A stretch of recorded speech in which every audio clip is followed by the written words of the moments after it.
किसी भी वस्तु पर यदि कोई आवेश संभव है तो वह आवेश इलेक्ट्रॉन के आवेश का क्या होना चाहिए, पूर्ण गुणज होना चाहिए। यदि किसी वस्तु पर कोई आवेश संभव है, किसी वस्तु पर आवेश संभव हो तो वह इलेक्ट्रॉन के आवेश का क्या होना चाहिए, पूर्ण गुणज होना चाहिए। इसका मतलब कोई भी वस्तु पर क्यों आवेश है वो इलेक्ट्रॉन के आवेश का n होना चाहिए, n गुणा होना चाहिए। n होती है पूर्णांक संख्या और ये प्लस माइनस हो सकता है। प्लस माइनस किसको व्यक्त करेगा, प्लस शो करता है धनावेश को और माइनस बताता है ऋणावेश की, उस आवेश की प्रकृति ऋणात्मक होगी।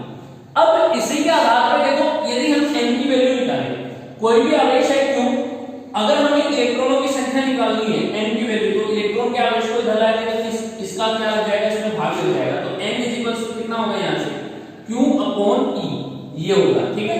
अब यहाँ पे प्लस माइनस लेने की जरूरत नहीं है, क्यों, क्योंकि n होती है वो क्या होती है, आवेशों की संख्या। n क्या होगी, आवेशों की संख्या, और संख्यात्मक मान होता है वो धनात्मक या ऋणात्मक नहीं होता है, ऋणात्मक नहीं होगा, ये धनात्मक वैल्यू आएगी, ठीक है। अब यहाँ पर इसका मतलब क्या है, यदि ये क्यों आवेश है वो तो होता है दिया गया आवेश, ये वाला आवेश होगा वो कौन सा आवेश होगा, दिया गया आवेश। कोई भी आवेश हमें दे रखा है क्वेश्चन में, यदि दिए गए आवेश में इलेक्ट्रॉन के आवेश का भाग दे दिया जाए, सुनना मेरी बात को ध्यान से, यदि दिए गए आवेश में इलेक्ट्रॉन के आवेश का भाग दे दिया जाए या इसको डिवाइड कर दें तो हमें एक पूर्णांक संख्या प्राप्त होनी चाहिए। n की वैल्यू क्या होगी, पूर्णांक, ये हमें एक पूर्णांक नंबर प्राप्त होगा। अगर पूर्णांक संख्या प्राप्त होती है, यदि पूर्णांक संख्या n होती है वो क्या होती है, पूर्णांक संख्या पूरी की पूरी अंकों में, तो वो आवेश क्या होगा, तो आवेश संभव होगा। आवेश कोई भी आवेश संभव हो या नहीं हो इसकी पहचान यहीं से की जाएगी, ठीक है। कि किसी भी दिए गए आवेश में इलेक्ट्रॉन के आवेश का जब भाग दिया जाता है तो यदि हमें पूर्णांक संख्या प्राप्त होती है तो आवेश क्या होगा, संभव होगा। इसके विपरीत यदि n की वैल्यू को डेसिमल में आ जाए, डेसिमल बोले तो दशमलव, और रेशनल नंबर आ जाए, रेशनल बोले तो परिमेय संख्या, ये तो आ जाएगी दशमलव वाली, दशमलव में आ जाएगा। और ये परिमेय संख्या, परिमेय होती है वो कौन सी होती है, p अपॉन q की फॉर्म में। अगर बटे वाली संख्यात्मक मान आ जाए तो इसका मतलब कि इलेक्ट्रॉनों की संख्या है वो हमें डेसिमल दशमलव में प्राप्त हो रही है। क्या कभी किसी इलेक्ट्रॉन को तोड़ा जा सकता है, नहीं तोड़ सकते, क्योंकि इलेक्ट्रॉन टूटा हुआ नहीं आएगा। इलेक्ट्रॉन हमेशा पूर्णांक संख्या में होते हैं, हम बोलते हैं 4 इलेक्ट्रॉन, 6 इलेक्ट्रॉन, कभी ये थोड़ी बोलते हैं कि 6.5 इलेक्ट्रॉन या 7.2 इलेक्ट्रॉन, कभी नहीं होंगे पॉइंटों में। तो ये ध्यान में रखना, यदि पूर्णांक संख्या आ रही है तो आवेश क्या होगा, संभव होगा। और यदि किसी दिए गए आवेश में इलेक्ट्रॉन के आवेश का भाग देंगे तो n की वैल्यू अगर डेसिमल या रेशनल आ रही है तो वो आवेश संभव नहीं होगा, आवेश संभव नहीं होगा। इसका मतलब क्या है, इसका मतलब ये है कि ये आवेश पॉसिबल है। अगर पूर्णांक संख्या आती है तो आवेश पॉसिबल है, होगा, और यदि दशमलव या परिमेय संख्या के रूप में आ रही है तो आवेश संभव नहीं है। लेकिन क्या इसका मान नहीं निकाल सकते, हाँ मान निकाल सकते हैं, वैल्यू निकाल सकते हैं कि वैल्यू कितनी आएगी, आवेश की इतना चार्ज होगा। लेकिन हम ये बोले कि इलेक्ट्रॉनों की संख्या ये आ रही है तो वो पॉसिबल नहीं होगी, उसको हमेशा किसमें बनाना होगा, पूर्णांक में बनाना होगा। अब पूर्णांक में बनाने के लिए कौन सा मेथड यूज में लेंगे, राउंडिंग ऑफ। 11th क्लास में जब हम पहला चैप्टर पढ़ते हैं ना मापन, उसमें एक राउंडिंग ऑफ, किसी भी संख्यात्मक दशमलव मान को मतलब फिगर आउट करना, कि उसके नियर बाई वैल्यू कितनी होगी, तो वो उससे हम क्या कर सकते हैं, इलेक्ट्रॉन की संख्या निकालिए। सपोज करो आपको कोई आवेश दे रखा है Q और इसमें आपने भाग दिया इलेक्ट्रॉन के आवेश का, और आपकी जो n की वैल्यू आई हुई है वो आ रही है 2.6 एक जगह तो, और एक जगह आ रही है 4.3, दो वैल्यू आई आपके पास। एक आवेश की वैल्यू है 2.6 और एक की आई 4.3। क्या ये आवेश पॉसिबल है? ये आवेश का मान तो होगा, एक आ रहा है 2.6 गुलाम और एक आ रहा है 4.3 गुलाम, तो ये आवेश का मान तो होगा, निकाल सकते हैं। लेकिन क्या इलेक्ट्रॉन की संख्या 2.6 होगी? नहीं। अब आपको आवेश पूछे तब तो ये सही है, और आपको पूछे कि इलेक्ट्रॉनों की संख्या बताओ, तो इलेक्ट्रॉनों की संख्या में पूर्णांक संख्या में इलेक्ट्रॉन्स होते हैं, डेसिमल में कभी नहीं होगी। तो इसको फिगर आउट करोगे तो देखो ये 5 या 5 से ज्यादा हो तो इसको राउंडिंग ऑफ करते टाइम 1 बढ़ा दो, तो इसमें इलेक्ट्रॉन कितने होंगे? 3 इलेक्ट्रॉन। कितने इलेक्ट्रॉन होंगे? 3। जबकि इसमें करोगे तो देखो 0.5 से कम है ना, 0 और 4 के बीच में हो, 0 से लेकर 5 से नीचे नीचे, तो इसमें इलेक्ट्रॉन कितने होंगे? 4 इलेक्ट्रॉन होंगे, और इसमें हो जाएंगे 3 इलेक्ट्रॉन। तो इस तरीके से हम इलेक्ट्रॉनों की संख्या का संख्यात्मक मान इससे निकाल सकते हैं। कोई भी आवेश संभव होगा वो इलेक्ट्रॉन के आवेश का क्या होना चाहिए? पूर्णांक संख्या का गुणात्मक मान, या इसको गुणा करना है पूर्णांक संख्या से, वही आवेश ने टेलीफोन विधि के आधार पर इलेक्ट्रॉन का आवेश बताया था, वो कितना बताया था? 1.6 गुणा 10 की घात -19 गुलाम बताया था, मिल गए थे टेलीफोन विधि। इसके बाद में एक साइंटिस्ट होते गेलमान, ये चीज जो मैं बताने जा रहा हूं इसको ध्यान से सुनना।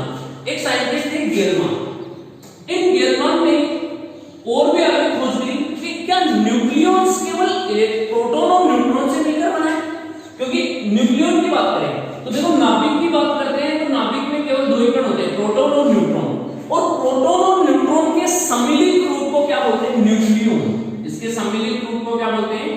न्यूक्लियॉन। ये आपने केमिस्ट्री में पढ़ा होगा, ये आपको मैं क्वांटम फिजिक्स में बताऊंगा जब हम क्वांटम फिजिक्स की बात करेंगे, वहां पे रेडियो एक्टिविटी और न्यूक्लियस पूरा एक चैप्टर होगा, हमारा पूरा टॉपिक होगा, उसमें न्यूक्लियॉन्स को उस पे हम डिस्कस करेंगे। एक बार पहले थोड़ा सा जान लो कि प्रोटॉन और न्यूट्रॉन के सम्मिलित रूप को बोलते हैं न्यूक्लियॉन। अब गेलमान ने बताया कि ये न्यूक्लियॉन है वो केवल प्रोटॉन और न्यूट्रॉन से मिलकर बना नहीं है, ये कुछ स्मॉल पार्टिकल मतलब सूक्ष्म कणों से मिलकर बना है, जिनको बोलते हैं क्वार्क कण। इनमें कुछ क्वार्क कण भी पाए जाते हैं, कुछ क्वार्क कण, और इन क्वार्क कणों के जो आवेश निकल के आए थे वो आवेश थे +-e/3 और +-2e/3, ये निकल के आए। क्योंकि इलेक्ट्रॉन के आवेश को तो मिलिकन ने टेलीफोन विधि के आधार पर बताया था E से लिखते हैं, लेकिन गेलमान ने कुछ क्वार्क कणों के बारे में बताया जिनका आवेश था +-e/3 और +-2e/3। तो इस प्रकार से गेलमान ने जो कुल क्वार्क कण बताए थे वो 6 बताए थे संख्या में, 6 संख्या थी। अब कौन कौन से थे वो क्वार्क कण? उन क्वार्क कणों में U, D, C, S, T और B, ये 6 क्वार्क कण थे। UDC, SP, ठीक है, ये 6 क्वार्क कणों के बारे में गेलमान ने बताया था, और इनमें से जो U क्वार्क कण है, U क्वार्क कण का आवेश था वो था +-2e/3। U क्वार्क कण का आवेश कितना बना था? निकल के आया था +-2e/3, और ये बना कि जो D क्वार्क कण है इसका आवेश बना -e/3, ये इस तरीके से। लेकिन इसकी सैद्धांतिक रूप से अभी तक पुष्टि नहीं हुई है, ये ध्यान रखना इस बात की कि जो गेलमान ने क्वार्क कणों की बात कही थी इनकी अभी तक कोई भी प्रायोगिक सैद्धांतिक रूप से पुष्टि नहीं हुई है। लेकिन क्या इलेक्ट्रॉन से छोटे कण और हो सकते हैं? यही बात बताई थी गेलमान ने कि ये देखो इसका आवेश इलेक्ट्रॉन से भी कम है ना, 2/3 या 1/3 आवेश। इलेक्ट्रॉन का आवेश से कम के कण आवेश के कण हो सकते हैं, अभी तक पुष्टि नहीं हुई है। तो सबसे मिनिमम आवेश जो माना गया वो किसका माना गया है? इलेक्ट्रॉन के आवेश का। लेकिन ध्यान रखना कि जब भी इन क्वार्क कणों की अगर पुष्टि हो जाए उसके बाद भी आवेश का क्वांटीकरण लागू होगा, क्योंकि आवेश का जो क्वांटा है वो इलेक्ट्रॉन को माना गया है और वो क्वांटीकरण बदल नहीं सकता। क्यों नहीं बदलेगा? क्योंकि सारी की सारी थ्योरीज जो आगे की स्टडी की गई है वो इलेक्ट्रॉन के आधार पर की गई। अब जब इलेक्ट्रॉन को अगर हमने आवेश का क्वांटा चेंज कर देंगे तो यहाँ पे इसकी डेफिनेशन चेंज हो जाएगी क्वांटीकरण की, और क्वांटीकरण में मिनिमम ये आवेश मिल जाएंगे। क्योंकि ये इलेक्ट्रॉन से भी छोटे हैं तो कम आवेश हो गए क्वार्क कण, और इनके आधार पर फिर पूरी फिजिक्स को रीडिफाइन करना पड़ेगा। तो इतना पॉसिबल नहीं है। तो ये बात ध्यान में रखना, जो आवेश का क्वांटाइजेशन होगा, क्वांटीकरण, वो हमेशा लागू होगा। तो ये बात थी यहाँ पे कि आवेश का क्वांटीकरण इस तरीके से होता है। तो मेन चीज थी वो हमारे काम की इधर वाली, ये भी थी। हायर स्टडी में इनके बारे में पढ़ते हैं, क्वार्क कणों के बारे में, लेकिन अभी इनके बारे में क्या होता है, न्यूमेरिकल्स पे आते हैं। एक दो न्यूमेरिकल्स बताता हूं। जैसे एग्जांपल के लिए मान लो आपको कोई भी एक आवेश दे रखा है, मैं यहाँ पे कोई भी एक आवेश लिखता हूं, 3-4 वैल्यूज लिखूंगा मैं उनकी।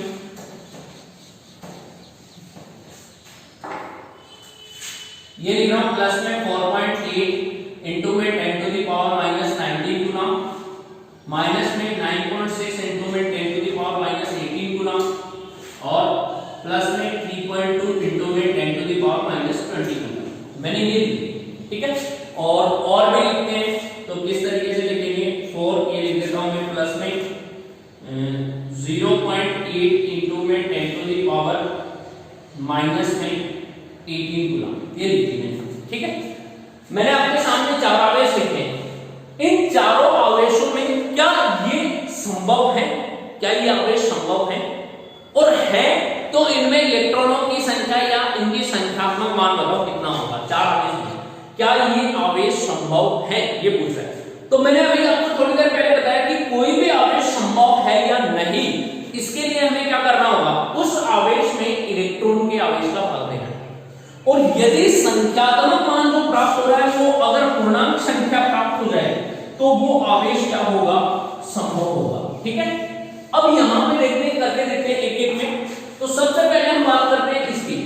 तो ये वाला हमारे पास फॉर्मूला था कि Q बराबर होता है N, प्लस माइनस डिपेंड करता है वो आवेश कैसा दे रखा है उस पे।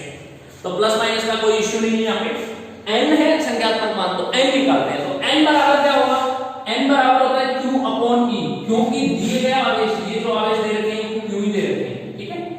इन आवेश में, दिए गए आवेश में जब इलेक्ट्रॉन के आवेश का भाग देते हैं और पूर्णांक संख्या मिलती है तो आवेश संभव होगा, अन्यथा नहीं होगा। चलो करते हैं। तो फर्स्ट पे आते हैं, ये है 4.8 इंटू में 10 टू द पावर माइनस 19, और इसमें भाग देंगे 1.6 into 10 to the power minus 19। इससे कैंसिल, इलेक्ट्रॉन के आवेश पॉइंट से पॉइंट लग गया, 3 से जा रहा है तो इसकी संख्यात्मक मान कितना है 3। इसका मतलब ये आवेश क्या होगा, संभव, पॉसिबल।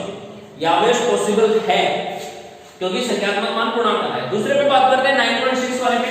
तो सेकंड पे आते हैं 9.6 into 10 to the power minus 18 upon में 1.6 into 10 to the power minus 19। ये माइनस में, सीधी सी बात है, वो प्लस में था तो प्लस ले गया।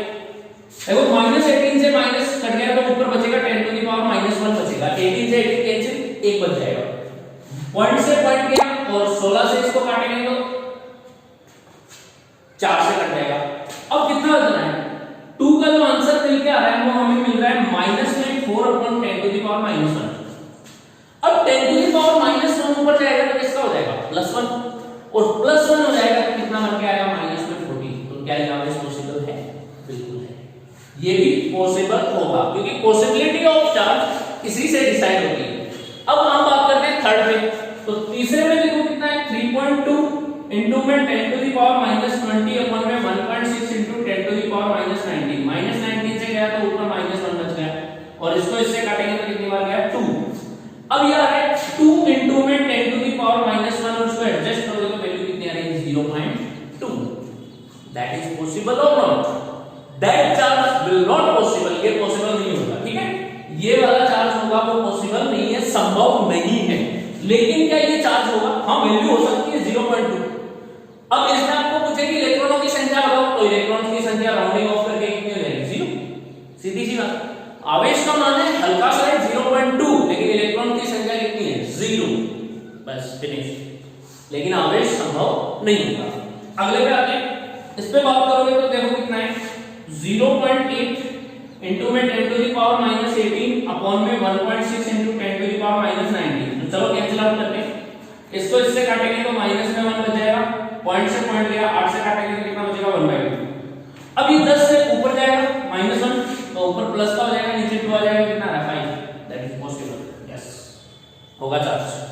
तो इस तरीके से हम किसी भी चार्ज की पॉसिबिलिटी है या नहीं, इस बात को हम डिसाइड कर सकते हैं। तो ये क्वांटाइजेशन ऑफ चार्ज होता है। बहुत ही इंपॉर्टेंट फॉर्मूला है ये वाला, जो फॉर्मूला है Q = ±Ne, ये बहुत मतलब फिजिक्स में काम में आते हैं बहुत जगह कि किस तरीके से हम कुल आवेश निकालते हैं। अब मैं आपको कुछ और बातें बताना जा रहा हूं, थोड़ी सी, जो कि आप केमिस्ट्री में पढ़ चुके हो 11th क्लास में, जो कि मोल कॉन्सेप्ट आपने पढ़ा है। मोल कॉन्सेप्ट एक पूरा चैप्टर चल रहा है।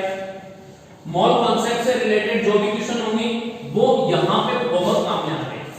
अब हमें कैसे पता चले कि उसमें आवेश कितना होगा? तो आवेश तो किस आधार पे पता लगता है? आवेश किसी भी तत्व में या तो प्रोटॉन्स का होगा या फिर इलेक्ट्रॉन्स का होगा, इसके अलावा तो कोई और आवेश नहीं होगा। तो किसी भी तत्व में आवेश, किसी भी तत्व में जो आवेश आएगा वो दो ही कारणों से आ सकता है, तो प्रोटॉन के कारण और एक इलेक्ट्रॉन के कारण। प्रोटॉन के कारण आने वाला आवेश होगा वो धनात्मक आवेश होगा, पॉजिटिव आवेश होगा, और इलेक्ट्रॉन के कारण आने वाला आवेश नेगेटिव आवेश होगा। अब देखो, मैं यहाँ पे आपको एक चीज और बता रहा हूं कि यहाँ पे मैं लिख रहा हूं VE। ये VE क्या है? देखो इसकी स्पेलिंग क्या होती है? POSITIVE, positive. नेगेटिव की NEGATIVE। तो लास्ट वाला VE है ना, वो मैं लगा रहा हूं, ठीक है। पॉजिटिव को मैंने प्लस से लिखे VE लगा दिया इसकी वैल्यू, और नेगेटिव को मैंने माइनस से लिखे इसकी वैल्यू क्या लगा दिया? माइनस लगा दिया। तो यहाँ पे इस तरीके से लिख सकते हैं। तो किसी भी तत्व में आवेश है वो या तो प्रोटॉन से होगा या किससे होगा? इलेक्ट्रॉन से होगा। अब हम बात करते हैं, थोड़ा सा आगे चलता हूं, मैं मोल कॉन्सेप्ट के बारे में बताता हूं आपको। मोल कॉन्सेप्ट के, ठीक है, थोड़ा सा केमिस्ट्री में लेके चलता हूं, मोल कॉन्सेप्ट के बारे में बताते हैं।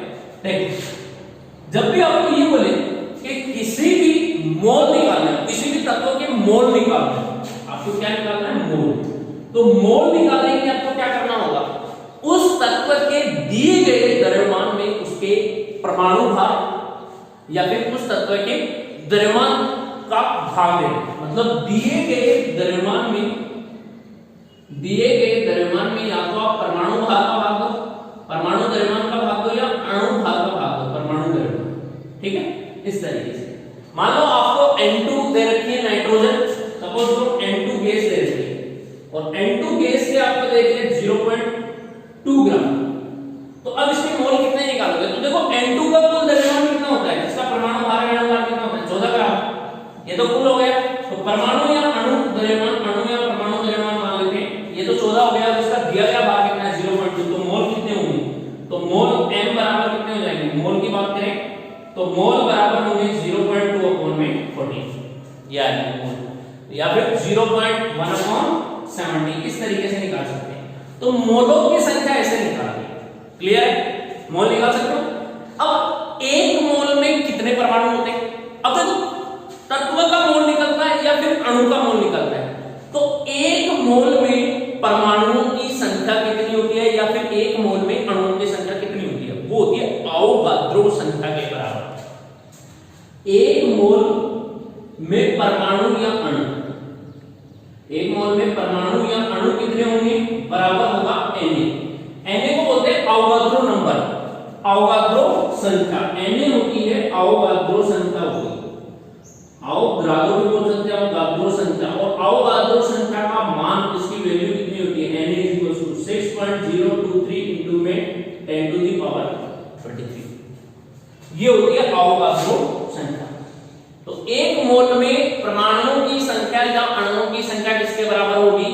अवोगाद्रो संख्या के बराबर होती है 6.023 इंटू 10⁻23, इसके बराबर आएगी। और इस तरीके से हम क्या निकाल सकते हैं? किसी भी अणु, परमाणु या तत्व पर आवेश का कुल मान निकाला जा सकता है, जो कि हम अब क्वेश्चंस लेके करेंगे। अब हम क्वेश्चंस की बात करते हैं। तो देखो, आपके सामने दो क्वेश्चन लिखे हैं। पहला क्वेश्चन, एक पॉलीथीन के टुकड़े को ऊन से रगड़ने पर ऊन पर 3 × 10⁻⁷ कूलम ऋणावेश आ जाता है। तो सीधी सी बात है, मैंने आपको बताया था कि पॉलीथीन के टुकड़े को ऊन से रगड़ोगे तो उन पे तो ऋणावेश आता है, पॉलीथीन पे क्या आएगा? पॉजिटिव आवेश। ये क्वेश्चन में दिया है, लेकिन ऐसा एक्चुअल में होता नहीं है। लेकिन ये बात ध्यान रखना, प्लास्टिक की छड़, एबोनाइट की छड़ और रबर, इनको आप किसी से रगड़ोगे तो इन पे ऋणावेश आता है। प्लास्टिक की छड़ पे ऋणावेश आता है, रबर पे ऋणावेश आता है, और एबोनाइट की छड़ पे ऋणावेश आता है, एम्बर पर भी ऋणावेश आता है। लेकिन कांच की छड़ को अगर किसी से रगड़ोगे, घर्षण करोगे, तो कांच की छड़ हमेशा कैसी होती है? धनावेशी होती है। ये ध्यान में रखना, ठीक है। ये मैं आपको बताऊंगा घर्षण जब हम पढ़ेंगे आवेशों की विधियां उसमें। अब इसमें देखते हैं तो ऊन पर ऋणावेश आ रहा है, तो हमें पता है कि ऊन पर आवेश आने वाला आवेश ऊन बराबर कितना है, माइनस में 3 गुणा 10 की घात -7 कूलम। नेगेटिव क्यों लिया मैंने, ऋणावेश। इस प्रक्रिया में कुल कितने इलेक्ट्रॉन स्थानांतरित हुए। अब देखो ध्यान से देखना, जब हम ऊन को पॉलीथीन से रगड़ेंगे तो यहां पे मैंने आपको एक बात बताई थी, जब दो वस्तुओं को आपस में रगड़ा जाता है, ए और बी को आपस में रगड़ेंगे तो आवेश है वो संरक्षित राशि होती है। आवेश का संरक्षण बताया था कि आवेश को ना तो उत्पन्न किया जा सकता और ना ही नष्ट किया जा सकता, जबकि आवेश एक वस्तु से दूसरी वस्तु में क्या होता है, स्थानांतरित होता है। तो ए से स्थानांतरित होकर किसमें चला जाएगा, बी में। जब इससे आवेश निकलता है तो इस पर तो आ जाता है और इस पे इसमें से निकल जाता है, तो इस पर जब आवेश निकलता है तो क्या आ जाएगा, धनात्मक आवेश, ठीक है, पॉजिटिव। और जब इसमें आवेश आएगा तो इस पर कौन सा आवेश आ जाएगा, ऋणावेश। सीधी सी बात है, जब इलेक्ट्रॉन निकलते हैं, यहां से इलेक्ट्रॉन निकल के जा रहा है इसमें, तो इलेक्ट्रॉन निकलेंगे तो इलेक्ट्रॉन जब निकलते हैं उत्सर्जित होते हैं तो धनावेशित होता है, और जब इलेक्ट्रॉन आके जुड़ते हैं तो जुड़ने पर इसमें इलेक्ट्रॉनों की अधिकता हो जाएगी, तो इसमें कौन सा आवेश आ जाएगा, ऋणावेश। तो देखो दोनों समान परिमाण परंतु विपरीत प्रकृति के आवेश उत्पन्न हो जाते हैं। आवेश का एक से दूसरे में स्थानांतरण होता है, उत्पन्न नहीं होता। तो हमें ये पता है कि ऊन है, ऊन को रगड़ा तो ऊन पर आवेश है तो पॉलीथीन में पॉजिटिव है, जब ऊन पर नेगेटिव आवेश आ रहा है तो पॉलीथीन पर क्या आएगा, पॉजिटिव आवेश। तो क्या निकले, इलेक्ट्रॉन नहीं निकल के आए ना, ये पॉलीथीन थी, इस पॉलीथीन से इलेक्ट्रॉन निकलकर ऊन में आ गए, ये पॉलीथीन मान लो और ये ऊन है, तो इसमें इलेक्ट्रॉन आ गए तो इसमें ऋणावेश आ गया और इसमें क्या आ गया, धनावेश। तो अब यहां पे देखो दिया गया आवेश ये, तो कुल कितने इलेक्ट्रॉन स्थानांतरित हुए, तो हमें पता है कि Q बराबर क्या होती है, प्लस माइनस n e होती है ना। तो हमें n की वैल्यू निकालनी है, तो n इक्वल्स टू क्या होगा, Q अपॉन में e। अब संख्यात्मक मान निकालना है तो वो नेगेटिव होगा। अगर आप आवेश नेगेटिव दे रखा है, इसको नेगेटिव लोगे तो इलेक्ट्रॉन का आवेश भी नेगेटिव होता है, तो इसका आवेश मान लेना है संख्यात्मक मान -3 गुणा 10 की घात -7 अपॉन में इलेक्ट्रॉन का आवेश भी नेगेटिव ले लो 1.6 इनटू में 10 की घात -19, ठीक है। तो n की वैल्यू निकालोगे तो n इज इक्वल्स टू कितना आ रहा है, अब देखो माइनस से माइनस कैंसिल, ऊपर गया प्लस का 19 और प्लस के 19 से ये घट जाएगा, तो 3 गुणा 10 की घात -7 इनटू में 10 की घात 19 अपॉन में 1.6।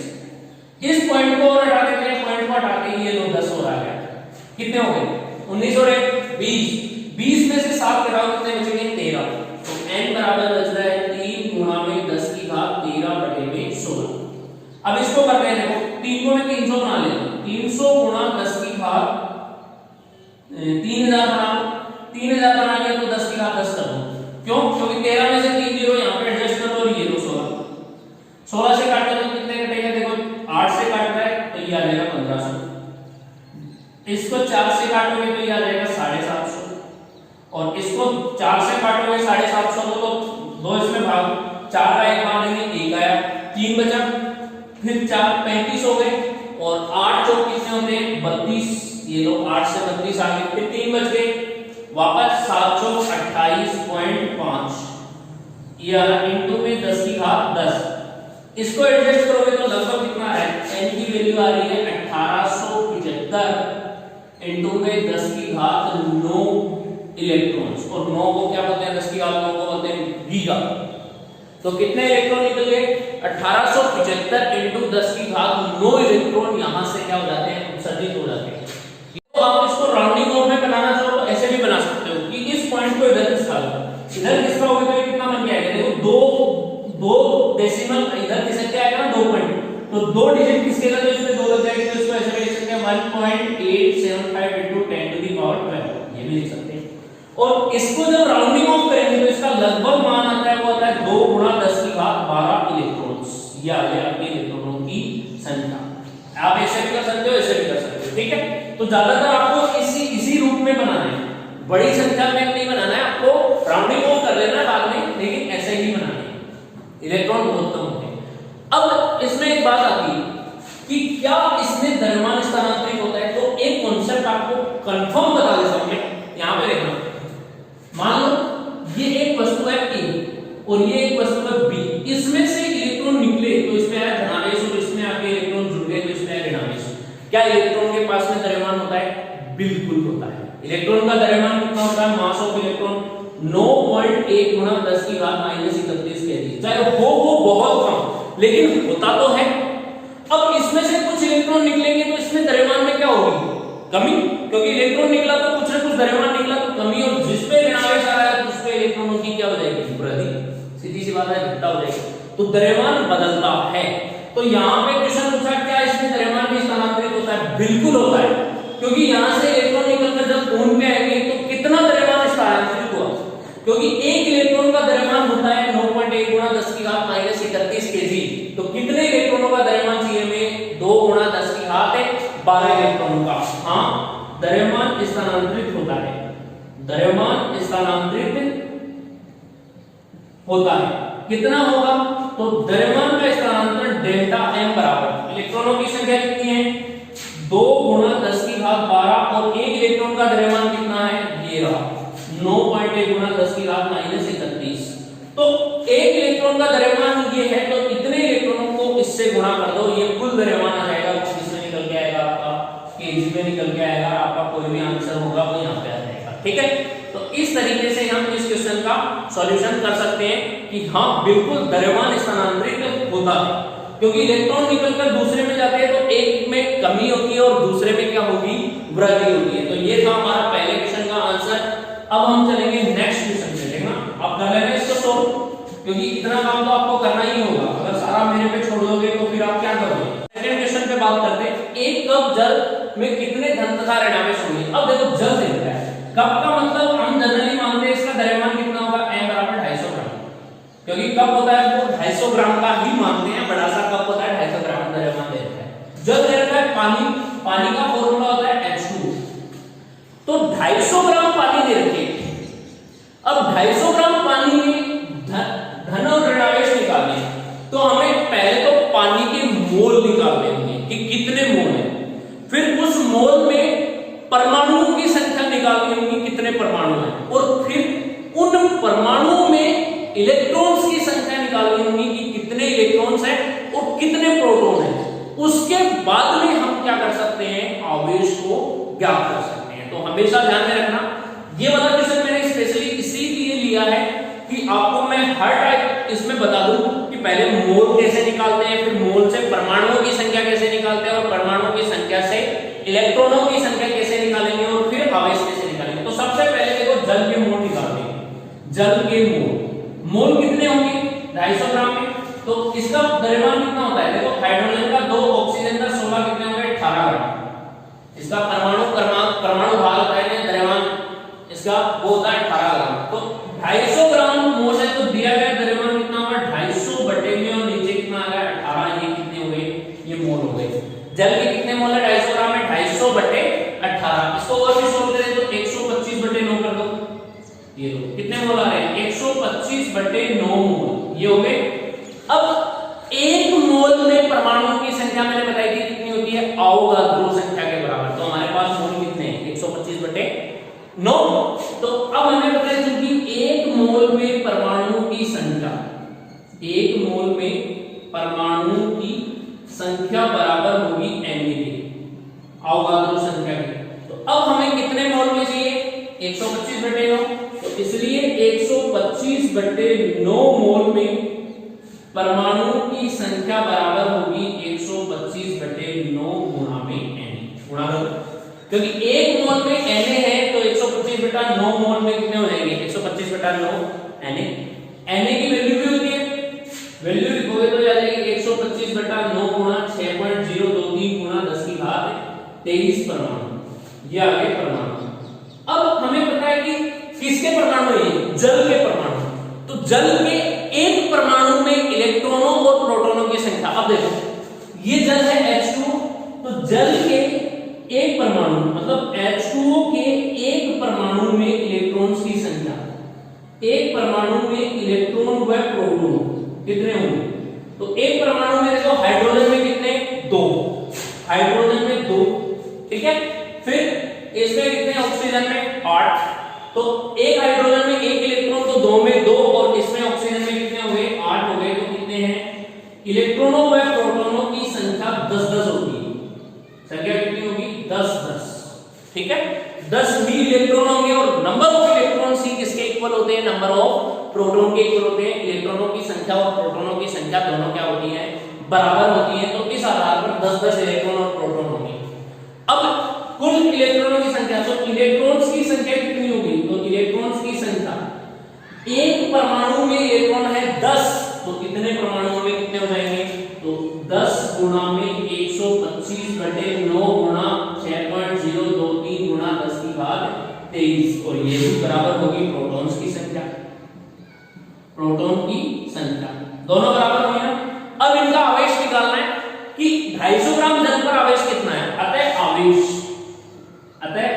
तो एक इलेक्ट्रॉन का आवेश कितना है, 1.6 गुणा 10⁻−19 तो इलेक्ट्रॉनों की संख्या के कितने इलेक्ट्रॉन्स का आवेश, इसको किससे गुणा कर देंगे, इलेक्ट्रॉन के आवेश से, तो ये हो जाएगा 10 गुणा में 125/9 गुणा 6.023 गुणा 10⁻23। ये तो आगे परमाणु की संख्या, ठीक है, और ये 10 से गुणा करने पर आगे इलेक्ट्रॉनों की संख्या और प्रोटॉन्स की भी यही होगी, और इलेक्ट्रॉन से गुणा करेंगे आवेश से, तो 1.6 गुणा 10⁻−19 गुणा, ये आ गया इलेक्ट्रॉन पे आवेश। इसके माइनस लगा दोगे तो इलेक्ट्रॉन पे आवेश आ जाएगा, प्लस लगा दोगे तो प्रोटॉन पे आवेश आ जाएगा। इस तरीके से हम क्या निकाल सकते हैं, आवेश ज्ञात कर सकते हैं किसी भी मोल परमाणुओं की संख्या पर, और इस तरीके से इन क्वेश्चनों को हम सोल्व कर सकते हैं। तो ये था हमारा क्वांटाइजेशन ऑफ चार्ज, जो कि बहुत ही अच्छा टॉपिक है। यहां से ही हमारा बैकग्राउंड बनने लगता है, क्योंकि अभी तक थ्योरेटिकल पोर्शन पढ़ रहे थे, सही में असल में जो फिजिक्स की फील आ रही है वो क्वांटाइजेशन से आ रही है। तो आज के लेक्चर में हम इतना ही करेंगे, नेक्स्ट वीडियो में हम इसके आगे का डिस्कस करेंगे कूलम्ब्स लॉ। तब तक के लिए आप वीडियो देखते रहिए, अपने दोस्तों के साथ शेयर कर दीजिए, लाइक कर दीजिए, और वीडियो को सब्सक्राइब करना बिल्कुल भी मत भूलिएगा। चैनल को वीडियो को लाइक करना है, शेयर कर दीजिए।